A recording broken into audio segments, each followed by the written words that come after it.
guys, and welcome to the Girls with Voices podcast. I am your host, Chichi, and today in the studio with me, I have two lovely ladies. Ladies, may you please kindly introduce yourselves? My name is Tako. And my name is Roli Shasha, but I usually go by Roli. Thank you so much, ladies. So today we're going to be talking about sexual reproductive health rights, SRH. So Tako, may you please give us a scholarly, definition of what SRHR is? I'm going to read from my phone so you guys know the facts. I'm not capping. So SRHR encompasses the different human rights related to sexuality and reproduction, such as sexual health, sexual rights, reproductive health, and reproductive rights. And everyone, including children and adolescents, is entitled to SRHR. So that's the definition that I didn't make up. All right, profound. So I understand that SRHR has there are certain rights, I would say, that are encompassed under SRHR. So if you can, Rolly, please just take us through some of them so that we have an idea.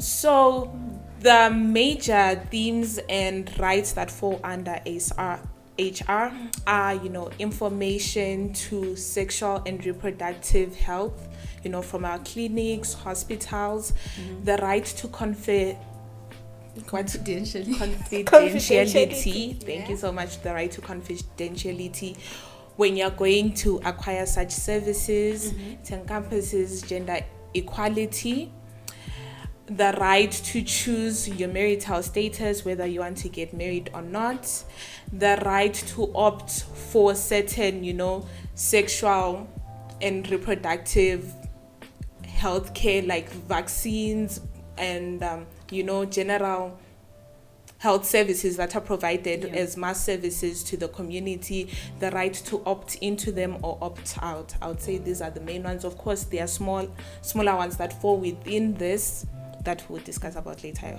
I know. I think one of the most important ones on that one that we are currently having very big problems with in SIM is the issue of confidentiality. I think a lot of people that are in healthcare, maybe they don't know or they don't care, but confidentiality is a very important thing.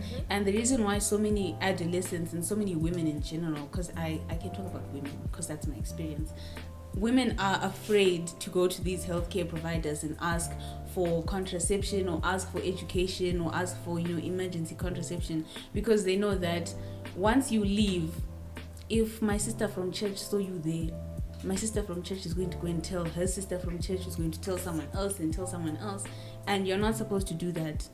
So don't do that. And I think it's also on two levels. Like, we need to be able to trust our healthcare providers with such delicate information.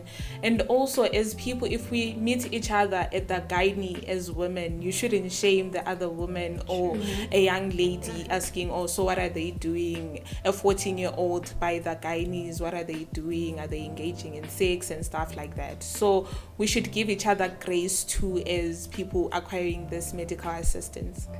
Yeah, and also one thing I noticed is people don't know that it's their right to express their views on how they're treated in clinics. Also, we have scenarios whereby you go to a clinic and maybe you ask about contraceptives and they're just stating the names of the contraceptives and they're telling you, like, you just choose the one you want, but they don't give you correct information. But well, according to the whatever rights, they're supposed to have full information on that. If I ask about depot advantages, disadvantages, I'm supposed to get the full information. So that's one of our rights as young girls and everyone else, just to know information about the services we want to access. Yeah, because it can be quite dangerous for your body. If you know what you're getting into. If you take the wrong type of contraception that doesn't go well with you, it can have very terrible side effects. And I think you hear horror stories about people who had to end up getting their parts of their uterus removed, or something terrible having to happen to them. Hormonal imbalances as well, because they haven't gone to a place where they are being given complete information and they are being given choices. And you actually need to have someone recommend the best type of thing for your body, for you. You can't go there, especially because there's not much sexual education in schools. A person that goes to the pharmacy asking for contraception, 90% of the time, they don't really know what they're asking for. What they're going to be given is what they're going to get. And then they go home and they take that forever. And then 5 years down the line, it's some kind of crazy story that's happened now because they didn't get the treatment that they deserved to get when they went to their healthcare providers. Exactly. Like some will tell you, like, it depends on your money, on what you have. I was also about to say that it seems like it's very much based off capitalism. That when you're going to the pharmacy, they don't disseminate information about the contraceptives or about the sexual health care medication you're getting, but you're just told, okay, so the cheapest is this, followed by this. So now people's choices are now largely being influenced by, oh, so if this is the cheapest available, I might as well. Might as well. Money talks. Which is very much dangerous. Like, give the important information. And I think this also adds into how we're supposed to advocate for like services like this to be accessible to everyone equally, because most of the time it's lower class women that are going to be affected by contraception. Like it might not be that effective contraception that's available to them, but they can only get that one because it's cheap, it's $1, and actually $1 is quite expensive for many people in Zimbabwe, where people can be surviving on $1 a day. A lot of lower class women do not have that extra $1 to be able to give, to say, okay, I'm going to use this $1 to be able to use this for family planning. And then this leads to one of the other issues that we have of unwanted pregnancies, especially amongst adolescents.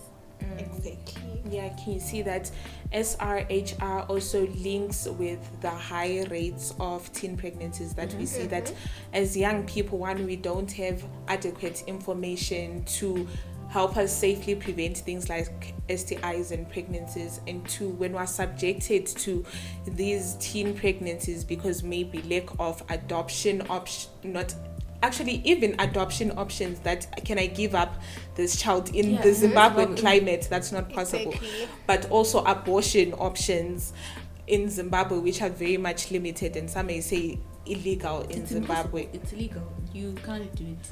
So now you're forced to carry this child for 9 months, and one of the highest, risks a person can take in life generally is pregnancy. Especially in young people, your body cannot help you or assist you in that process of delivering a baby. So many young people die on the labor ward because they didn't get this information that could have prevented such cases. So that goes back to that thing that we're talking about information. The reason why I personally think teen pregnancies are one of the biggest problems that we're having is people are not well educated about sex and the things that have to do with sex. Like, I read a study that majority of the teen mothers that were below the age of 15, most of them did not even have basic reproductive knowledge. They didn't know that if I have penetrative sex, I'm going to get pregnant. And most of them were engaging in relationships with older men who are going to tell them, no, that's not going to happen. If your school is not doing the job of, helping you know that this is what happens to your body if such and such a thing happens to you, without that education, without the access to getting contraception, without the access, it's taking advantage of them, because now they get pregnant because they couldn't afford contraception, they couldn't access contraception, they didn't know that they're going to get pregnant in the first place, and then this is why we have this big problem now. Yeah, and also I noticed that child marriages are also some of the key issues that are encompassed under SRHR. Looking at the fact that in some of the rights in SRH, someone has like the right to choose when to get married. So I think it now comes to a point where these children don't know that they have that right to actually choose when they want to get married. They end up being in child marriages, marrying this older man and stuff like that. So it's actually really a problem. Most people are not aware of the rights that they have. They don't know that they have the ability to choose what happens to them in their life. They don't know that they have autonomy. They don't know that they have agency over their own lives. That I have a choice to what happens to me. A lot of young women don't know that. But do we, in the Zimbabwean socio-political climate, do we actually really have autonomy over our bodies? No. So can you see that these are the things we should be advocating for young women to freely talk about issues that affect them, the sexual and reproductive health issues that affect them, without facing systemic barriers that are there in place within our society. Because one of the, like what you're saying, one of the goals or the aims is that people should be able to have children when they want to. It shouldn't be a situation where you are forced into having a child, especially in this climate economically. People cannot afford to have those children. Worse off if those people are young people. So women need to be able to have the choice of, do I want to have this child? Children should not be born in a situation where your mother or your father, whoever, was forced to have no choice but to have no choice. Your existence is by force. Like I also realized that another problem is that women find it hard to negotiate for safer sex. Yes. So I'm thinking like it's not even about whether it's the guy's age or whatsoever, but in African society, we can blame society, culture, the fact that women are supposed to be, played by the men's rules in a sense. So when it comes to the bedroom, you feel like it's so wrong to negotiate for safer sex. And at the end of the day, we end up having these unwanted pregnancies. We end up having the spread of HIV, STIs. Like, honestly speaking, how many young people in general in our countries like Southern Africa can actually advocate for their sexual rights, like actually speak out when someone is making advances on you say no, and them taking that no as an actual no.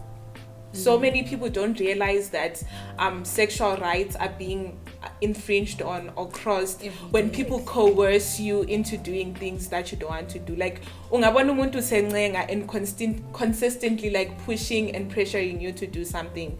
That's already overstepping. Yeah, I do agree. And I think that with situations like this, we have to consistently talk about issues to do with, sexual rights. I think that with our cultural context, our culture is very much, don't talk about sex. It's, it's a private matter. You're discovering that when you get married. Otherwise, before that, we don't want to talk about it. You shouldn't know about it. When it's like, there's that quote by, I hope it's Nelson Mandela. If I'm wrong, that's going to be very embarrassing. Where he talks about education is power, I think. Where education is liberating stuff. Yes, education is liberating to people. If you're not educated, then how are you going to know that the choice that you've made is a safe choice?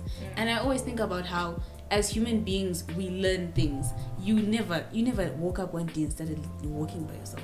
You were taught how to walk. You were taught how to use the potty. You were taught how to write, how to speak. Why aren't we teaching people about one of the most important and dangerous things for women especially? Why are we not teaching them about that? Because a lot of women don't understand that pregnancy can kill you. And the mortality rate for black women in particular worldwide is the highest. High. So many black women are dying in labor wards, and no one is asking the questions, why is that particularly happening to us? And people don't want to talk about it because they're going to say, it's taboo, it's this one. It's people's lives at stake. We have to talk about it.